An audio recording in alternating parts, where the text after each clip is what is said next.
Welcome to the newest installment of the Untitled Film Nerd Project. My name is Philip, and joining me as always is Ginger. Hello. And today we're going to talk about wounds. Before we get into it, spoiler warning now! If you want to avoid spoilers, skip ahead to the time code you see on the screen. Alright, so let's get into it. And what'd you think of this one? I really like this one. To me, this is how you take a concept, which admittedly could be a cornucopia of many different movies, but present it in a way that felt very deliberate, subtle, and concise, that in the end subverted every single expectation I had. And that's in a nutshell for me. What about you? I very much enjoyed this. This seemed almost like kind of Clive Barker-ish. It's very hard to even pinpoint what I liked. It was just in a very intriguing, very Lovecraftian type horror. Yep. The rest I'll go into once we go into details. But yes, I did like this one. Right on. All right, so there were some things, of course, that I did like, which was pretty much everything. While I wasn't blown away and it's not my favorite movie ever, it was just solid, almost across the board. But to touch on a few things I really appreciated, the pacing. This was very well paced. The story unfolded with absolute purpose. Everything meant something. There was no filler here.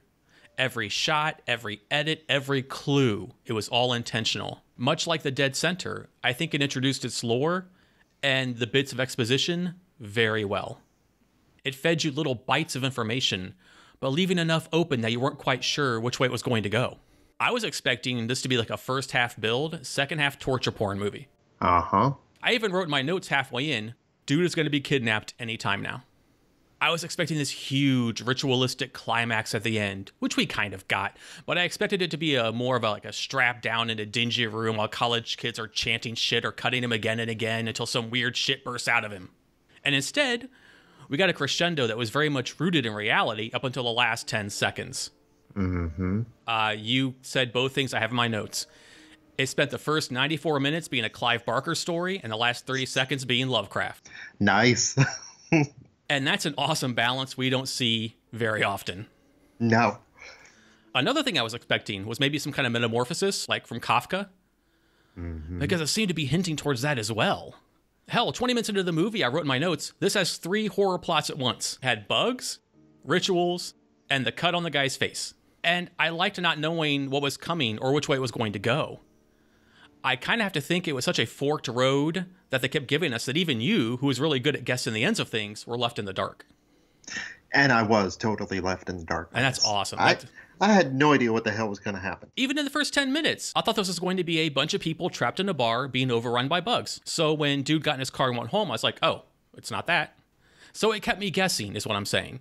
Since I went into this like I prefer to view most movies, not knowing anything, this was a wild ride in trying to pin it down because this was a plot that kept shifting on you. So yeah, like I said, it gave you tidbits, but it kept avoiding the tropes at virtually every turn. And that's just fantastic storytelling. I have to give a shout out to Nathan Ballingrud, whose novella, The Visible Filth, this is based on. I also have to give a huge shout out to Babak Anvari, who adapted it into a screenplay and directed it. He has graced the channel in the previous movie he did, Under the Shadow, which he also wrote and directed.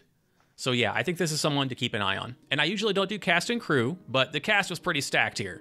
This was, just to jump in there real quick, the cast was a pleasant surprise for me because I was also pleased to see that it wasn't just going to be like a teenage horror cast. Right, yeah. Like we had Armie Hammer, who was one of the leads in Call Me By Your Name. And you've seen him in other stuff that I haven't seen yet. So I just know him by his fake sounding name. Zazie Beetz, who has been on the channel before in Deadpool 2 and Slice, and we're both big fans of hers. So it was cool to see her again. And in something horror related and good. So she's moving up. Carl Glusman, who was Jeffrey, has been on the channel in Neon Demon. I recognized Brad William Henke immediately. He was Eric. I recognized him from Orange is the New Black. Carrie was Dakota Johnson, who has been on the channel before in the Suspiria remake. And I gotta give a shout out to Carrie Cowhill, who was Rosie, because Rosie was fucking cool. Yeah. I liked Rosie. I thought she was gonna beat his ass. Oh, yeah. I was like, go, Rosie. Yeah. You're badass. So those are the main things. What about you?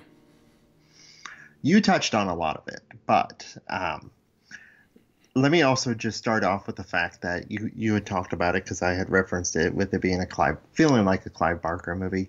When was the last time that we had a movie that felt like a Clive Barker movie? Yeah, yeah.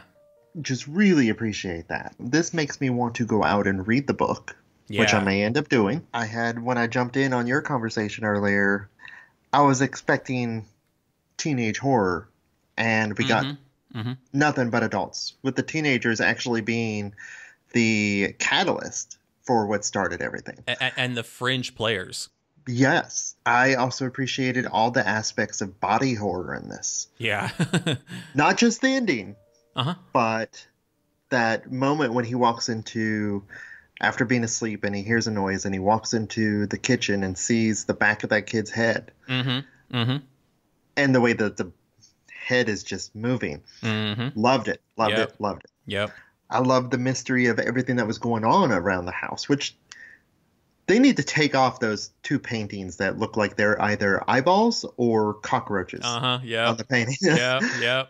Far too distracting, but I like the fact that our main character he was a dickhead for the most part. Oh yeah.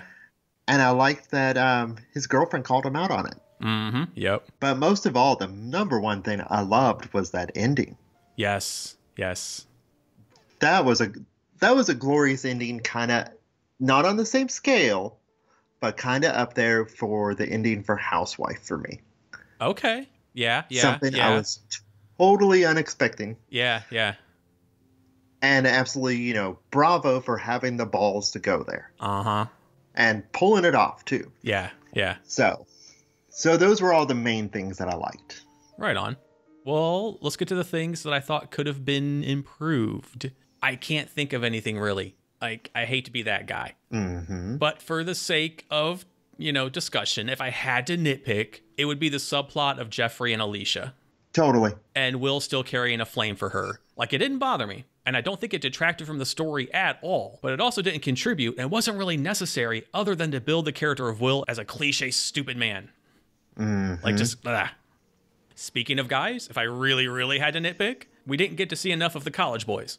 So there's that. I hate bugs, so that wasn't pleasant. Yeah. Dude was super okay with having cockroaches in his house. I'm like, what are you doing? Like, I'm vegan. I'm like, what are you doing? Come on, at least try and catch it. But yeah, there's not much else negative I can say. I think the thing that can be improved upon the most is the way that the majority of people interpreted it. I read people complaining the lore needed to be explained more, like what was happening to Carrie or the tunnel thing, but I'm perfectly fine with how it was presented and how it played out. It makes you think about what you had just seen, what was going on, what it all meant, and what the fuck is going to happen now. From Will to the college kids to every single other person involved, what happens next? And that's fun to think about. Why? Because it's fun to be an adult and still use your imagination. And most of the negative reviews I read are mad at the ending, saying it was abrupt and underwhelming. I thought it was more than fine. The entire movie was building to that last moment and then just giving you a taste. Yeah. I assume they're mad because they didn't get to stay for dinner. Sometimes less is more. Like, I keep reading over and over, like people saying it doesn't make sense. Well, saying it doesn't make sense doesn't make sense. Because yes, it does. You just weren't spoon-fed everything. Here, I'll break it down for everyone. The kids opened a portal. Something came through. It's looking for a host. It found one. The end. What's not to get? Yeah. So yeah, I hate to be confrontational, but this deserves much better than the 4.5 rating and the numerous 1 out of 10 stars it's getting on IMDb, and the 57% on Rotten Tomatoes. Meanwhile, 3 from Hell gets a 52%, and the newest Annabelle 64%? Get the fuck out of here. But then again, In the Tall Grass has a 36% rating, so what the hell do I know? I'm all about, you can like and dislike whatever you want, but this one I am defending. What about you? I guess one of the number one things, well, two things that I didn't like. You touched upon the major thing. The two characters, they weren't necessary to the plot. So I could have done without them. But also, like you said, it didn't hurt having them there. It's just they didn't really serve much of anything except for just to keep you guessing as far as to even what their role was. Yeah. Which might have been the point. Mm-hmm. The only other thing I had a problem with was Carrie herself. Her character just seemed extremely underdeveloped. Yes. One-dimensional. Yeah, even at the moment that, you know, she was looking like she was becoming possessed or something like that, and he was putting her in the bathtub, I'm like, you haven't really shown me enough of her for me to care about what's happening to her. Right, yeah. But when she got pissed off, she finally developed a personality. Mm-hmm. Oh, yeah, she got mean. Yeah. She got mean. So she did have a personality. I guess she was just one of those people that's just very blasé until you piss them off. So. Yeah, true. But that's about it as far as the complaints on this one from me. Mm-hmm. Yeah, I agree with both. Well, all things considered, would you recommend it? Yes. Cool. You? Yeah, but mm-hmm. from the overwhelming 1 out of 10 ratings I've seen, it's not for everyone. Yeah. If you like atmospheric, slow-build horror that has its fingers in several different pies and blends it all together to tell a very interesting story with, in my opinion, a pretty fucking cool ending, check it out. But if you need your plot with as much depth as fucking Slender Man, if you need your lore spelled out to you so heavy-handed that even fucking Thor can't pick it up, then skip it. I'm angry. The reviews piss me off. They are ridiculous. Yeah. If you didn't like it, listeners, watchers, if you didn't like it, I can totally respect that. I don't agree with you. I don't argue movies usually. If you didn't like this, we were gonna have an argument. So I'm glad you liked it. I was like, please like it, please have liked it. Oh my god, this is gonna be such a. I don't get like this very often, but yeah, this one I'm gonna take up for this one. So yeah, I would. Awesome. But, yeah. Okay. Anything else you would like to add? No, I think that about covers it. All right. Well, that wraps up this episode. Thank you for listening. If you like the video, please hit the like button, share with your friends, or cool people who might dig the Vizcast. Please subscribe to the channel, including hitting that notification bell to stay up to date on the newest content. And there is a link in the description below for the Patreon that covers all of the creative endeavors, as well as access to bonus content. So please consider showing your support. And until next time, my name is Philip. And I'm TJ. And we'll see you in the next video. Goodbye. Bye.